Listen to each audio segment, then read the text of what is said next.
Bismillahirrahmanirrahim. Assalamualaikum warahmatullahi wabarakatuh.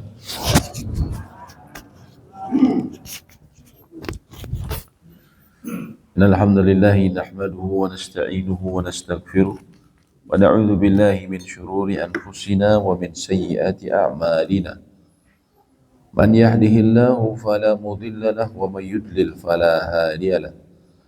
Asyhadu an la ilaha illallah wahdahu la syarika lah wa asyhadu anna Muhammadan abduhu wa rasuluh.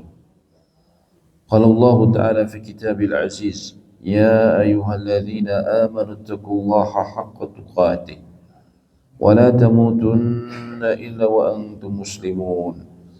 Wa qala rabbuna jalla jalaluhu, ya ayyuhalladzina amanu taqullaha wa qulu qawlan sadida yuslih lakum a'malakum wa yaghfir lakum dhunubakum wa man yuti'illaha wa rasulahu faqad faza fawzan 'azima. Wa ba'du fa inna asdaqal hadithi kitabullah wa khairal hadi hadi Muhammadin sallallahu alaihi wasallam wa syarrul umuri muhdatsatuha wa kullu muhdatsatin bid'ah wa kullu bid'atin dhalalah wa kullu dhalalatin finnar. Wa ba'du falhamdulillah alamin. Kembali kita meneruskan salah satu kita kembali bersyukur kepada Allah yang telah memberikan kita nikmat kehidupan dan nikmat hidayah, yang dengannya kita terus berusaha memperbaiki diri kita, dengannya kita berusaha terus menebus dosa dan kesalahan kita. Dengan nikmat usia dan juga hidayah, kita berusaha untuk memawaskan diri kita bahwa kita kelak akan kembali kepada Allah, dan kelak kehidupan kita di bawah tanah akan jauh lebih lama dibandingkan di atas tanah, sehingga kita berusaha untuk mempersiapkan bekal sebaik mungkin, karena perjalanan yang akan kita tumbuh akan sangat jauh. Ada alam-alam lain yang akan kita lalui dan butuh perbekalan yang sangat banyak. Maka di pagi ini kita bersyukur kepada Allah yang telah memudahkan kita untuk mengambil salah satu bekal, di antaranya adalah sholat subuh berjamaah dan juga duduk dalam majelis ilmu. Karena duduk dalam majelis ilmu adalah juga bagian dari mempersiapkan bekal untuk perjalanan yang jauh. Pada subuh ini kita kembali akan mempelajari bersama-sama tentang faraid atau mawaris, tentang ilmu waris. Dan kita sebutkan bahwa ilmu ini sangat penting, karena semua orang yang ada di ruangan ini kelak akan menemui setidaknya dua hal, baik bapak-bapak yang di depan atau ibu-ibu yang di belakang, ya. Kelak kita akan menemui dua hal. Yang pertama, bisa jadi kita akan ditinggalkan oleh kerabat kita, saudara kita, orang tua, adik kakak, suami istri, anak. Bisa jadi kita ditinggalkan. Yang kedua, atau kita yang meninggalkan orang-orang di sekitar kita. Dan seseorang ketika dia ditinggalkan, dengan mengetahui ilmu faraid, ilmu waris, dia bisa mengetahui apa haknya, ya, seberapa besar haknya dari orang yang meninggalkan dia. Kebalikannya, ketika dia meninggalkan, dia bisa berwasiat dengan wasiat yang baik. Jangan sampai kemudian dia mengikuti hawa nafsu, lalu dia berwasiat dengan wasiat yang buruk, sehingga na'udzubillah, sebagaimana kami pernah sebutkan di pertemuan yang lalu, sebuah riwayat hadis menyebutkan sesungguhnya seseorang dia telah melakukan amal kebaikan, ya, melakukan amal-amal seperti pelaku kebaikan selama 70 tahun. Tapi kemudian dia tutup akhir hayatnya dengan wasiat yang buruk. Wasiat yang buruk artinya wasiat yang menyelisihi aturan waris dalam Islam. Maka dicatat akhir kehidupannya dengan keburukan, ya, dicatat akhir kehidupannya dengan keburukan, lalu kemudian dia dilemparkan ke dalam neraka, ya, dan billah. Karena kita ketahui Nabi SAW mengatakan innamal a'malu bil khawatim, amal-amal itu tergantung ujungnya. mau mantan preman, mantan pezina, mantan perampok, mantan pembunuh, tapi kalau ujungnya ya menjadi seorang sholihin, seorang yang mukmin, maka status yang lalu akan bisa jadi Allah ampuni, tapi Allah lihat status terakhir dia. Tapi naudzubillahi min dzalik. Summa naudzubillahi min dzalik. Kalau dulunya qari, dulunya ustaz, dulunya dai, dulunya pak haji, tapi akhir hayatnya kebalikannya, naudzubillahi min dzalik, summa naudzubillahi min dzalik. Ya, maka yang akan dilihat adalah keburukannya tersebut. Karena amalan terakhir seorang hamba itu akan menggambarkan hakikat amal yang telah dia lakukan sepanjang hidupnya. Apakah ikhlas karena Allah atau tidak? Ketika tidak ikhlas, Allah akan tampakkan nanti di akhir hayatnya dengan keburukan yang dia lakukan. Jadi gara-gara berwasiat yang buruk, akhirnya dia ya dilemparkan ke dalam neraka. Sebaliknya ada seseorang yang melakukan amal buruk selama 70 tahun, tapi dia tutup akhir hayatnya dengan kebaikan, dengan dia berwasiat yang baik, maka kemudian dengannya Allah ridha dan Allah ampuni kesalahannya dan dia masuk surga. Oleh karena itu, tentunya agar kita bisa berwasiat yang baik, maka kita harus mengetahui ilmunya.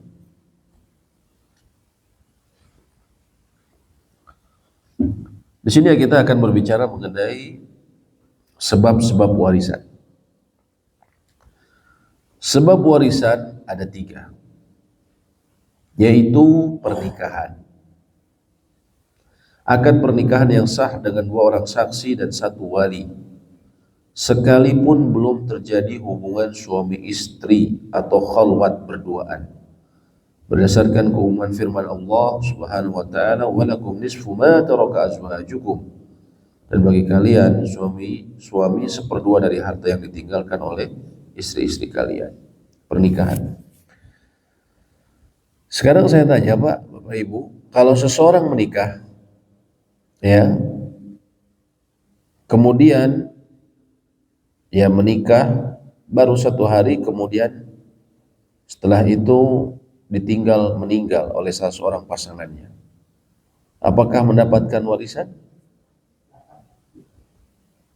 Atau misalnya kami pernah menemukan ya kabar di beda kelurahan ya dekat dari kami, ada seseorang menikah ya setelah maghrib, duda sama janda, setelah maghrib lalu hajatan, jam 8 istrinya meninggal,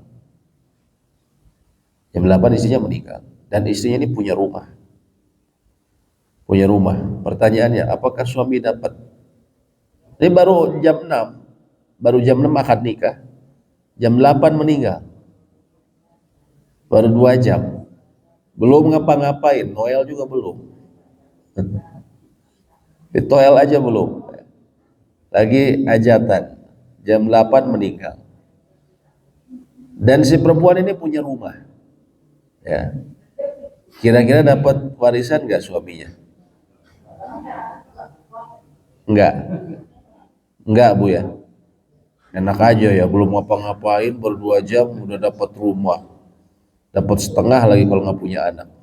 Enggak Bu ya, enak banget, baru 2 jam belum ngapa-ngapain gitu ya, belum ngasih duit buat belanja, langsung dapat rumah. Jangan-jangan itu kopinya dikasih apa itu? Jangan dikasih racun ini. Jawabannya dapat. Walaupun habis akad nikah, saya terima nikahnya ini sah. Tiba-tiba setelah itu saking senangnya gembira, innalillahi, saking senangnya gembira, sok meninggal. Dapat warisan? Dapat. Karena sudah jadi menikah, sudah begikah. Ya, walaupun 2 jam belum ngapa-ngapain. Ya. Oh, tenang Bu, tenang. Aduh. Emosi. Kalau saya itu rugi banget kan ya. Warisannya rumah, si ibu ini Si ibu ini punya rumah, Bu. Si ibu ini punya rumah. Ini saya cerita dari tetangganya. Nggak kaya-kaya amat sih, rumahnya di gang, tapi punya rumah. Jadi warisannya itu rumah. Jadi memang dia punya rumah si ibu ini. Ya. Apakah dapat? Dapat. Ya. Karena apa? Sebab pernikahan. Ya. Oh, nggak adil dong, dia belum ngapain. Semua dengan hikmah Allah. Allah yang menentukan hukum waris, Allah yang menentukan kapan mereka menikah, Allah yang menentukan kapan dia meninggal. Idza jaa ajaluhum la yastakhiruna sa'atan wa la yastaqdimun. Kalau ajal sudah datang, nggak bisa dimajuin, nggak bisa dimundurin. Itu semua sudah ketentuan Allah.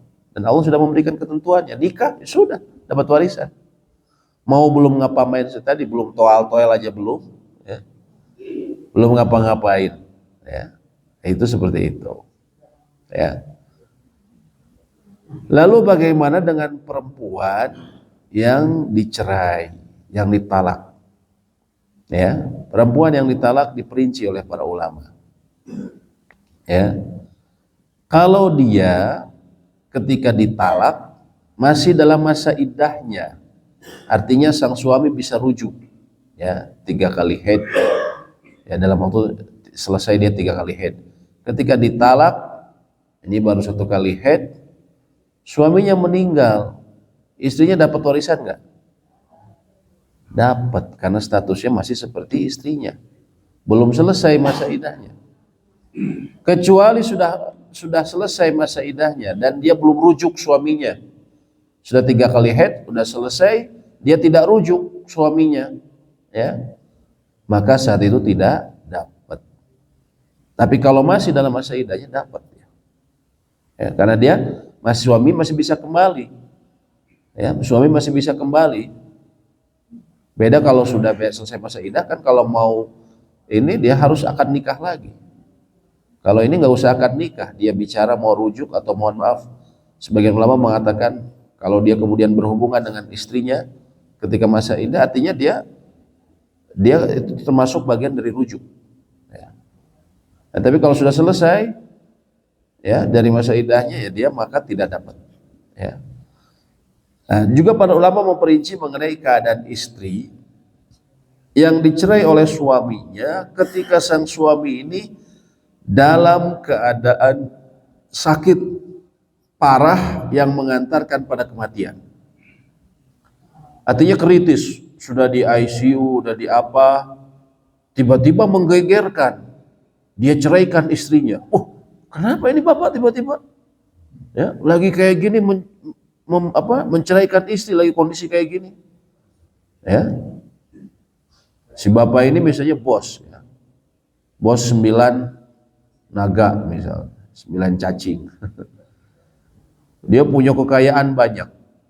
Terus tiba-tiba pas di saat-saat kritis, dia kemudian ceraikan istrinya, ya. Nah, itu berlaku yang sama. Kalau selesai masa iddahnya, kalau masa iddahnya belum selesai, dia dapat. Tapi kalau selesai masa iddahnya, nah di sini memang ada perbedaan pandangan ulama. Kalau dia tertuduh dia menceraikan istrinya supaya sang istri tidak dapat warisan, ya, supaya sang istri tidak dapat warisan. Si bapaknya udah sering ngomong, ya, kalau dia mau libere gitu kan, mau libere tah, dia kaya, bisa punya tanah, punya usaha, punya berbagai macam lapak usaha. Terus dia mungkin kesel sama istrinya, ya. Kemudian dia memang di sisi lain dia butuh sama istrinya, sehingga ditahan-tahan. Tapi ketika dia sudah mendekati ajal, dia merasa mau libere saya, gitu kan. Akhirnya dia ceraikan, ya, dan kemudian selesai masa iddahnya, lalu dia meninggal. Nah, apakah sang istri tidak dapat atau dapat? Sebagian ulama dia menganggap sang istri, mantan istrinya harus tetap dapat. Kenapa? Karena si laki-laki ini mendapatkan tuduhan bahwa dia melakukannya untuk menutupi ahli waris sang istri, warisan sang istri, ya. Dan ini pernah difatwakan oleh Utsman ibni Affan radhiyallahu taala anhu. kepada salah seorang ya sahabat yang dia menceraikan, atau salah seorang yang di zaman beliau yang dia menceraikan istrinya lalu dia wafat, tapi dengan alasan kemungkinan besar nih orang menceraikan supaya sang istrinya nggak dapat, gitu kan? Sehingga waktu itu Utsman memfatwakan sang istri ini, mantan istri, tetap dapat, karena sang suami tertuduh ya bahwa dia sengaja menceraikan untuk agar sang istri tidak mendapatkan bagian. Ya seperti itu. Sekarang begini, ibu-ibu, wah ini ibu biasanya kalau masalah gini agak sensitif ya, sensitif. Kalau suaminya, kalau ada seorang laki-laki punya istri dua, satunya lagi siri, dapat warisan nggak? Siri nggak dapat. Ya galak banget loh. Kenapa nggak dapat, Mbak?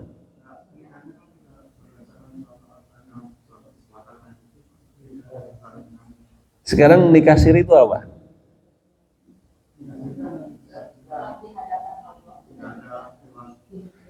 Nikah siri tergantung definisi nikah siri. Nikah siri di masyarakat kita itu umumnya adalah nikah yang ada wali, ada saksi, namun tidak dicatat di catatan sipil, betul nggak? Lalu apakah tidak sah? Tidak dapat warisan?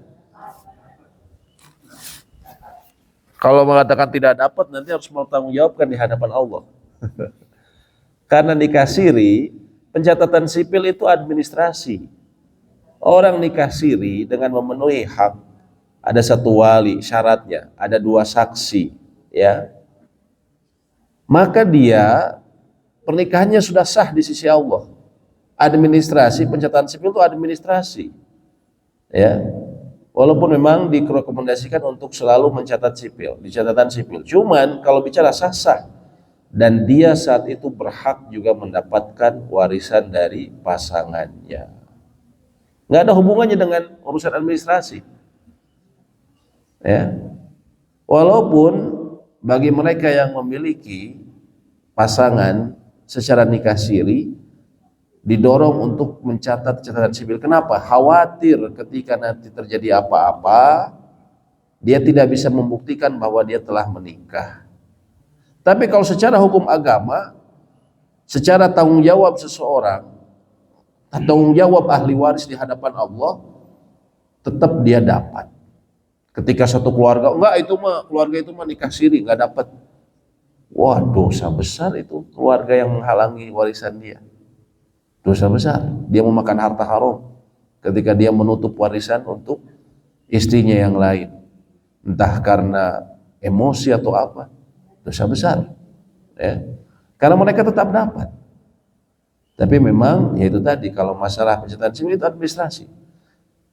Anggaplah seseorang tahu bahwa suaminya ternyata menikah lagi dengan nikah siri, maka walaupun tidak ada catatan sipil, dia tetap harus berikan hak mereka. Wajib hukumnya. Dia punya anak, harus dikasih. Ya, harus dikasih. Oh, hartanya walaupun harta si bapak ini waktu itu dia dapat waktu kerja, waktu masih belum nikah sama dia. Ini hartanya dari dulu nih. Mau harta dulu, mau harta warisan dari orang tuanya dulu. Tetap kalau status harta si bapak, maka dibagi ke ahli warisnya semua. Nggak ada yang ini mau khusus untuk ahli waris dari keluarga ini, nggak ada. Kalau hartanya status harta si bapak, dibagikan secara adil sesuai dengan syariat Islam kepada ahli warisnya, kepada ahli waris. Ya. Ya, walaupun memang didorong untuk catatan sipil, kenapa? Ya khawatir tidak tahu si istrinya yang pertama. Nah ini kejadian di tetangga kami, rahimahullah. Tetangga kami itu ada salah seorang jemaah masjid yang dia cerita kepada kami, ya khususnya kepada orang tua saya, ya kepada ayah saya dan beberapa orang, bahwa dia memiliki istri kedua di Ranca Ekek. Usianya waktu itu 40-an, ya 40 akhir. Kemudian sakit, dan dia bilang istrinya tuh sama yang pertama sama sekali tidak tahu, istri yang di Antapani sama sekali tidak tahu. Sakit, meninggal, qadarullah. Ya, meninggal. Saya kira mungkin usia 50 awal meninggal. Dan dia ya dulunya anak orang kaya ya, masih punya beberapa tanah. Ketika meninggal, kita yang diberitahu sama dia bahwa dia punya istri bingung, kita mau ngasih taunya gimana? Kita nggak tahu, pokoknya rumahnya di Ranca Ekek, kita nggak tahu Ranca Ekek sebelah mana, Ranca Ekek begitu luas, yang mana, itu kan? Terus nomor teleponnya nggak ada, istri yang pertama juga tidak tahu, bingung kita. Akhirnya apa? Bahkan saya kira berita tentang kematian si bapak ini saja, istri kedua tidak tahu karena ya dia tidak, dia tertutup, dia hanya bilang ke kita dan hanya informasinya terbatas seperti itu. Akhirnya apa? Akhirnya terlalaikan hak si istri yang kedua ini. Ya, makanya di sisi lain kalau memang berusaha bisa dicatat di sipil, catat, karena nanti kalau ada apa-apa sang istri bisa bilang, "Nih saya ada buktinya." Atau kalau tidak ada buktinya bagaimana? Dia datangkan saksinya. Dia datangkan saksi dia ya bahwa saya memang sudah menikah. Kalau nggak terima ya gimana, ya sudah, kalau tidak terima yang penting dia jujur ya. Akhirnya saya nggak dapat, ya sudah, bersabar saja, tidak akan mungkin meleset rezeki yang memang untuk buat kita. Dan yang kalau yang dizolimi, ada orang yang menzolimi, tentunya kerugiannya akan kembali kepada dia ya. Nah ini seperti itu ya, jangan sampai karena emosi kemudian kita tutup hak salah satu ahli waris ya. Ini kadang subhanallah, masalah warisan ini luar biasa ya. Hendaklah seseorang takut pada Allah dalam masalah warisan ini ya. Saya ada juga tetangga kami ya, yang dia duda sama perawan. Duda ini punya anak, beberapa anak ya, punya anak, terus kemudian menikah ya udah puluhan tahun tapi tidak dikaruniai anak ya.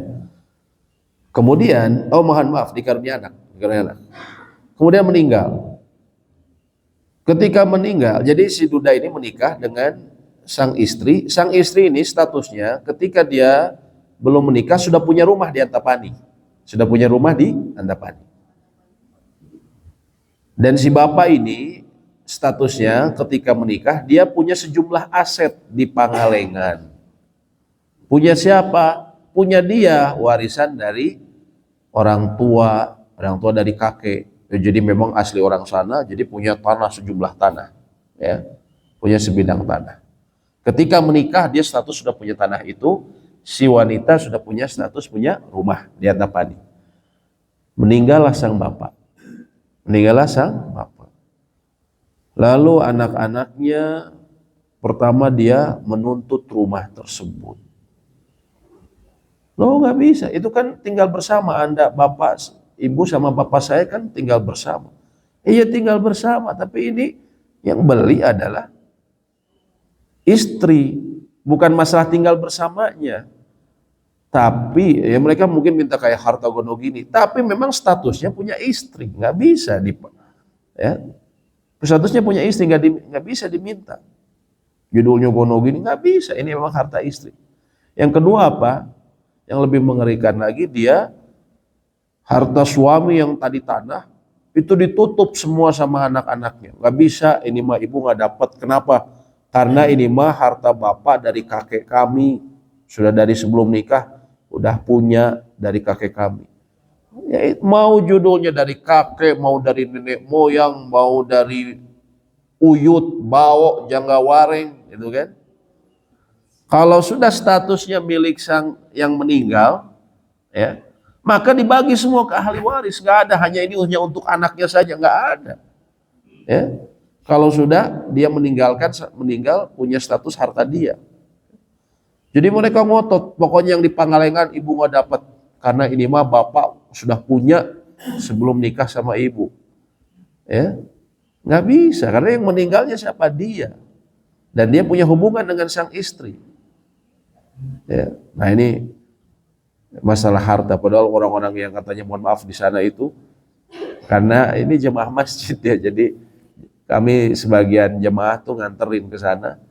Kalau secara ini, gimana, kayak orang-orang baik semua, tapi kalau udah masalah ini, wah, jadi preman sekitar aja. nggak mau di ini. Ya. Nah ini subhanallah ya. Nanti yang mereka makan tentunya adalah harta haram. Ya.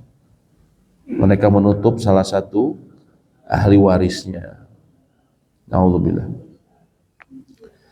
Yang kedua adalah nasab, hubungan kekerabatan dengan mayit. Jelas nasab ini memiliki sebab warisan.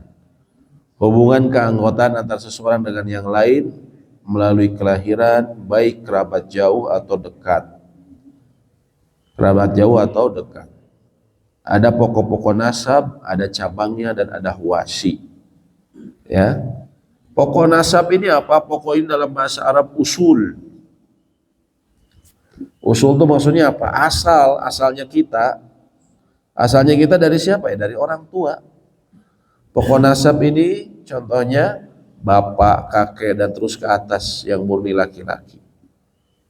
Sedangkan cabangnya apa?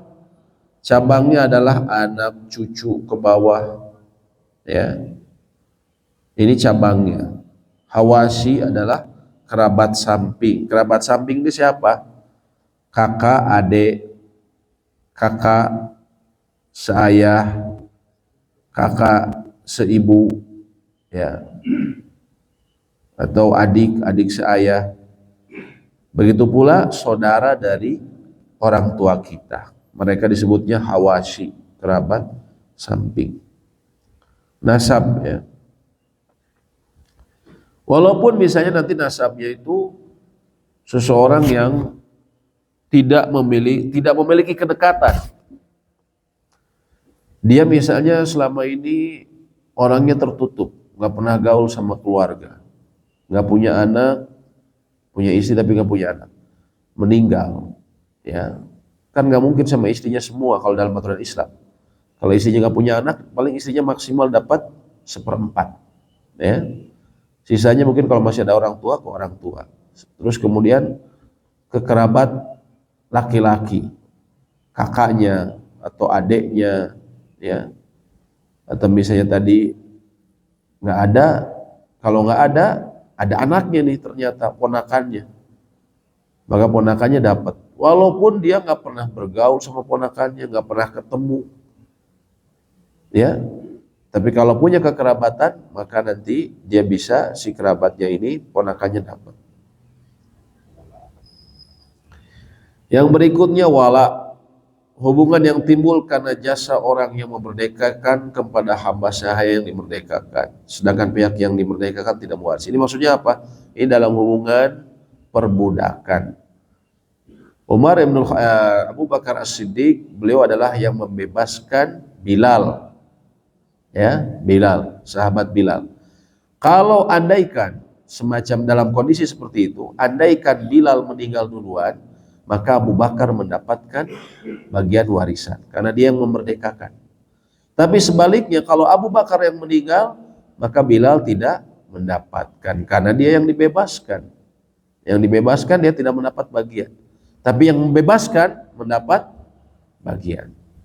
Ya, itu kalau dalam perbudakan. Zaman sekarang udah nggak ada perbudakan, kata siapa? Masih ada. Cuman kita tidak tahu siapa persis. Di daerah-daerah masih ada. Dan perbudakan ini adalah sunatullah yang akan terus ada sampai akhir zaman. Sampai akhir zaman. Kita tidak tahu dunia. Bisa jadi nanti akan ada perang dunia lagi, ada apa. Jadi makanya dalam kitab-kitab fikih ulama itu disebutkan urusan perbudakan itu tetap dibahas.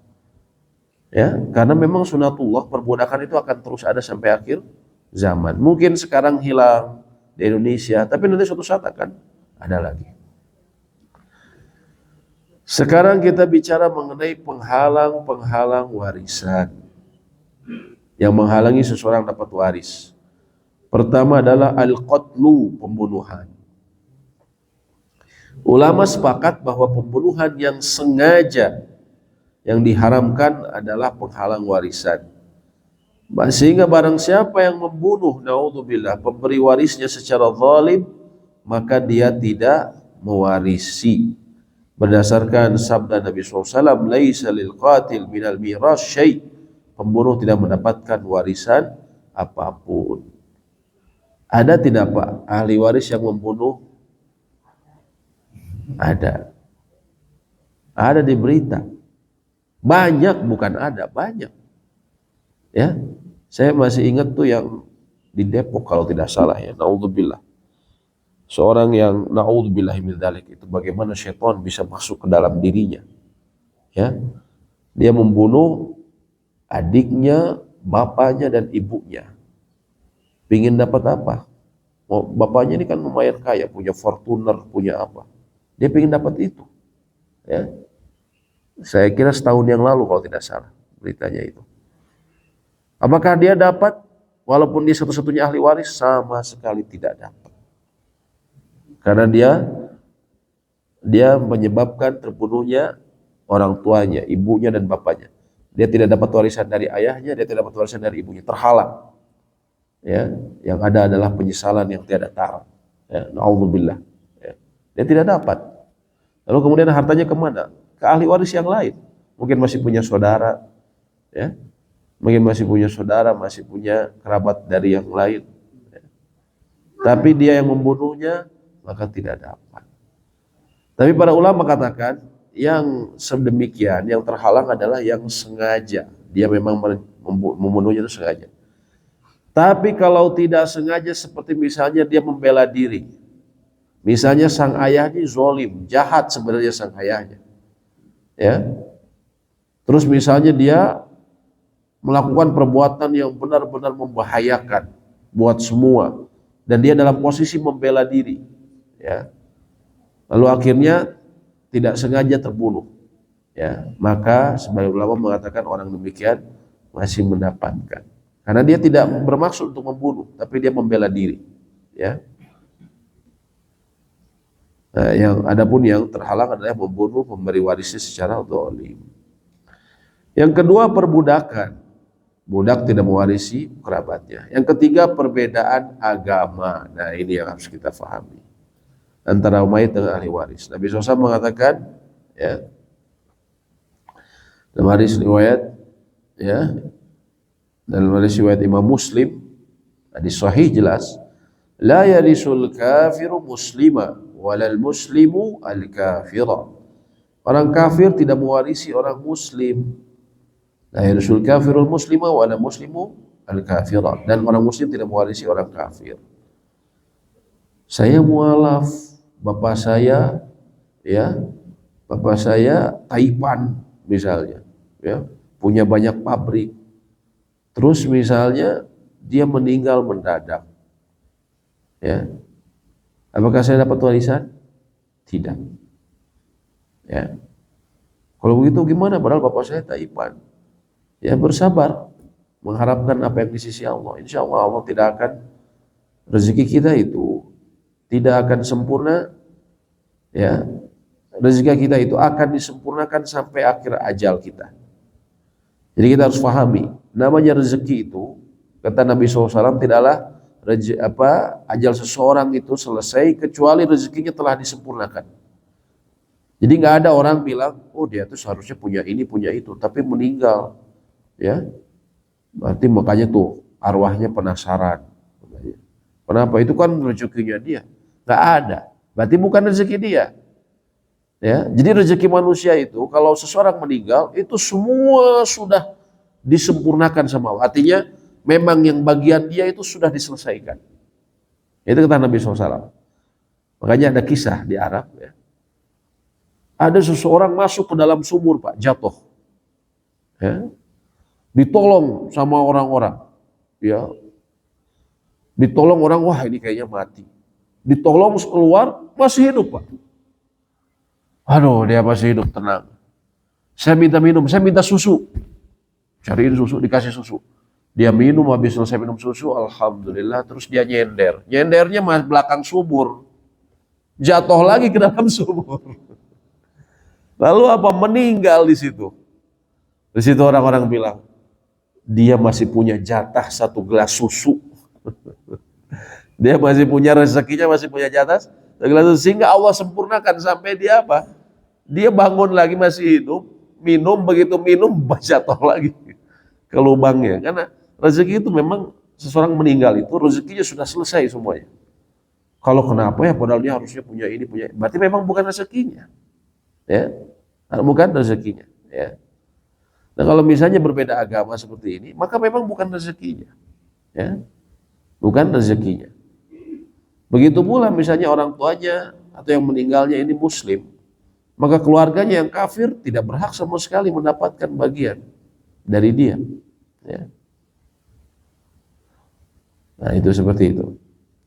Kecuali hibah, misalnya nanti yang orang tuanya ini Kristen atau apa meninggal, keluarganya bilang, ya udahlah kita kasih nih ada bagian dari ayah kita buat si anak kita. Tapi statusnya bukan warisan, memang hibah dari sudah jadi kepemilikan mereka, mereka hibahkan.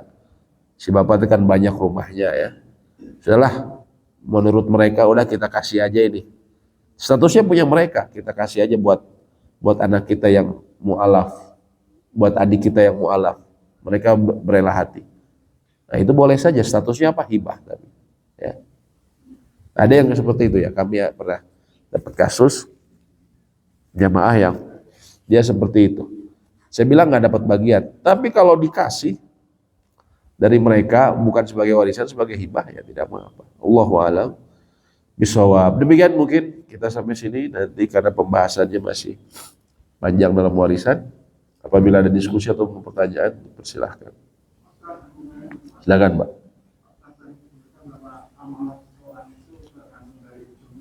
Iya.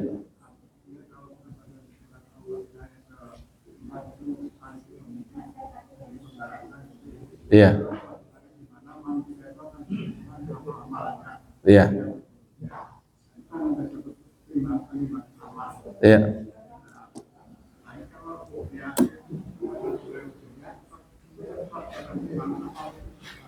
Iya. Di akhir, ya baik. Karena nanti kalau seseorang emang amalnya baik, Pak, Allah akan tutup usianya dengan baik. Tapi kalau misalnya amalnya walaupun kelihatan baik, ya, nanti Allah akan tutup dengan buruk itu kalau mereka yang berhubungan terutama dengan ketidakikhlasan dalam beramal.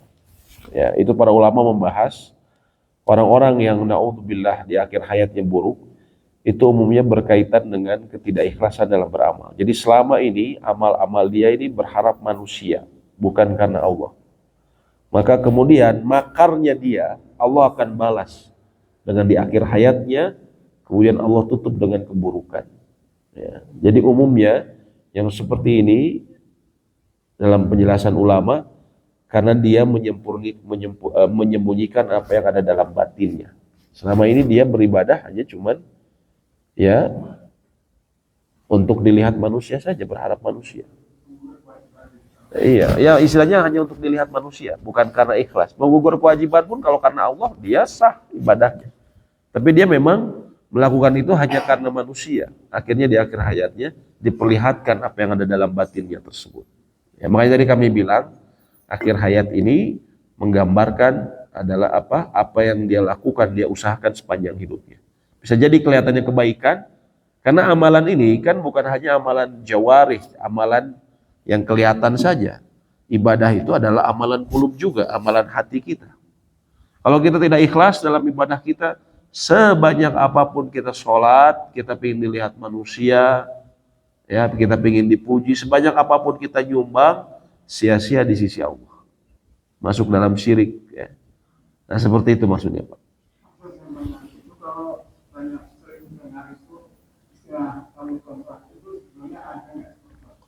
Mut'ah ya, kawin kontrak ya.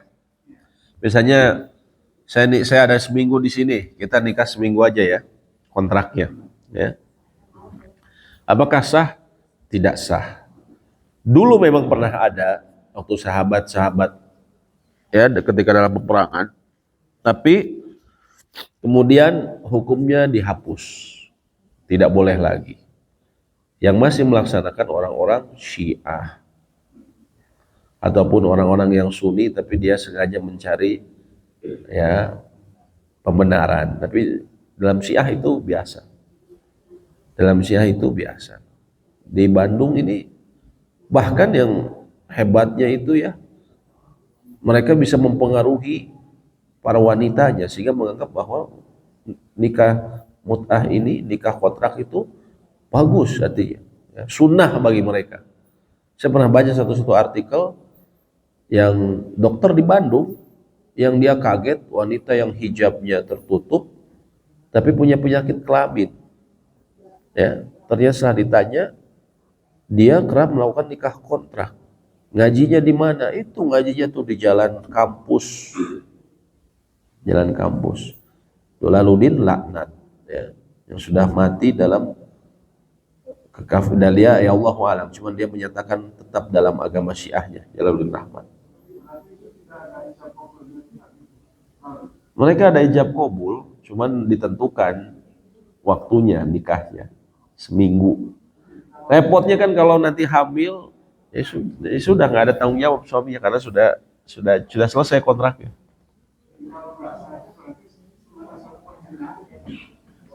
Ya tidak sah, artinya tidak memenuhi syarat pernikahan karena tidak ada dalam Islam. Jadi batil nikahnya. Batil nikahnya seperti itu. Ya, baik Bu, silakan. Ya.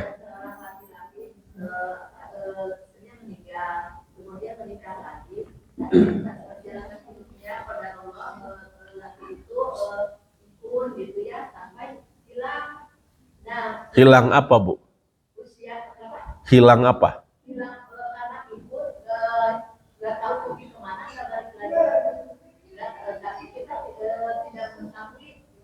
Meninggal atau enggak sebelum ada ketentuan dinyatakan meninggal itu kapan gitu ya, sementara si istri yang baru itu udah mengajukan ingin bercerai gitu karena seandainya mau kembali kalau ketemu atau enggak ketemu saya ingin pisah gitu. Nah itu bagaimana hukumnya mengenai hak waris wanita itu? Apa sebenarnya yang hilang dinyatakan meninggal jadi ada Pak. Baik, itu sebenarnya akan kita bahas di pertemuan berikutnya. Syarat dibagikan waris salah satunya adalah kematian. Kematian yang mewarisi, ya. Kematian yang mewarisi. Ibu ingatkan lagi aja pekan depan, Bu, ya. Jadi itu nanti saya akan jelaskan apa yang disebut meninggal ini bagaimana, ya. Ingatkan saja pekan depan, insyaallah. Ya, ada lagi yang ditanyakan? Ya, silakan Pak.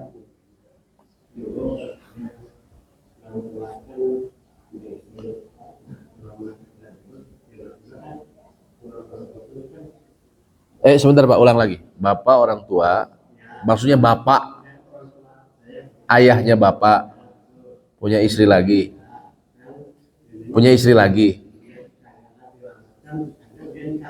Ya.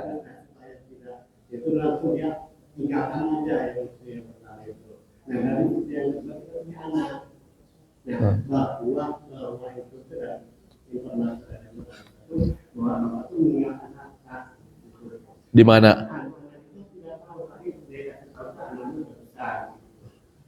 Baik.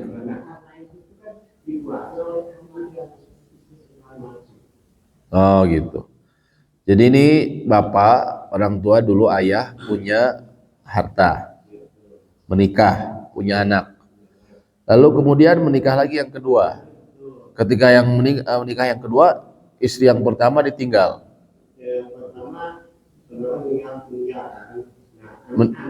Meninggalkan, gimana sih? Dia tinggalkan istrinya dan anak-anaknya. Oke, terus?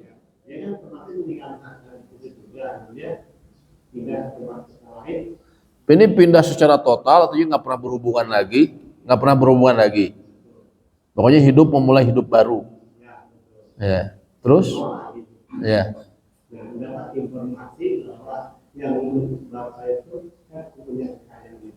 Di yang pertama.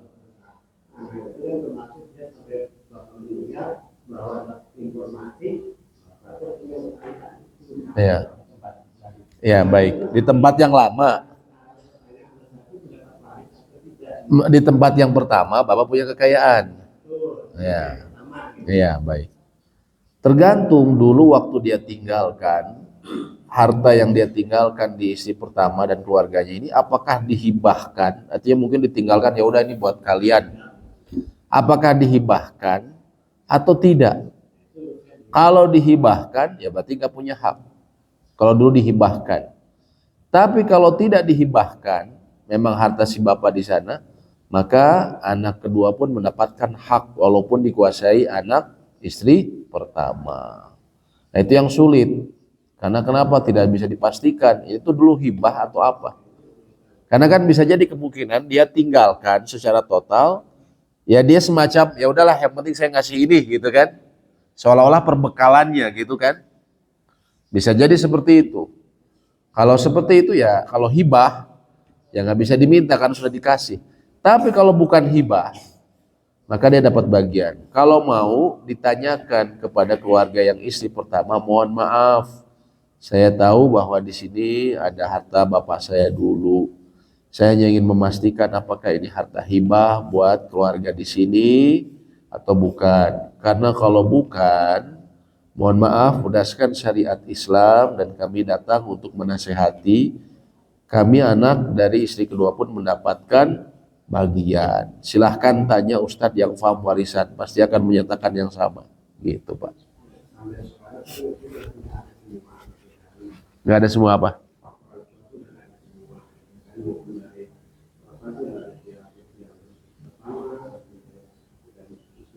Jadi nggak ada pitanyain gitu ya. Kalau mau ditanyain ke anaknya. Kalau dia orang yang beriman dan jujur, dia akan takut sama Allah. Dia akan bilang, setahu saya ini bukan hibah dari ayah saya. Karena kan dia tahu, maka dia akan berikan. Kemungkinannya dua. Kalau dia orang yang beriman dan jujur, dia tahu kalau ini bukan hak dia, dia nggak mau ambil. Maka dia akan ketika ditanya seperti itu, bisa jadi dia punya pengetahuan, setahu saya ini bukan hibah, tapi memang masih milik ayah saya. Kalau masih milik ayah saya, berarti anak yang kedua dari istri kedua dapat. Itu kemungkinan pertama. Kemungkinan kedua, orangnya adalah orang yang tidak beriman sehingga dia mengingkari. Atau kemungkinan kedua, bisa jadi dia beriman jujur, tapi dia tahu bahwa itu hibah. Kalau hibah ya sudah, berarti kita nggak dapat, bapak nggak dapat. Ya bersabar saja, berarti memang bukan rezekinya. Itu kemungkinan kedua. Kemungkinan ketiga, dia orang yang tidak beriman, bisa jadi dia tahu bahwa ini milik ayahnya, bukan hibah buat keluarga di situ, tapi dia tutup, dia rekayasa bahwa itu hibah.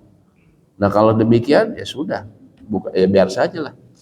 Artinya rezeki nggak akan kemana, ya mungkin dari yang lain seperti itu. Tapi itu ada haknya. Cuman ya orangnya karena sudah demikian ya susah. Apalagi tadi ya orang tuanya sudah tidak ada. Seperti itu. Itu yang mau diusahakan. Kalau mau diusahakan datang baik-baik, jelaskan saya datang untuk menasehati. Ya, artinya ini supaya Anda tidak memakan harta yang haram gitu. Seperti itu Pak ya. Allahu a'lam bishawab ya. Baik. Ada lagi yang ditanyakan? Ya. Bila tidak, demikian mungkin yang bisa kami sampaikan. Semoga memberikan manfaat dan semoga Allah menjaga kita dan kita semua dan keluarga. Allah manfa'na bima 'allamtana wa 'allimna ma yanfa'una wa zidna ilma. Rabbana atina fid dunya hasanah wa fil akhirati hasanah wa qina adzabannar. Amin ya rabbal alamin. Subhanakallahumma wa bihamdik asyhadu an la ilaha illa anta astaghfiruka wa atubu ilaik. Assalamualaikum warahmatullahi wabarakatuh.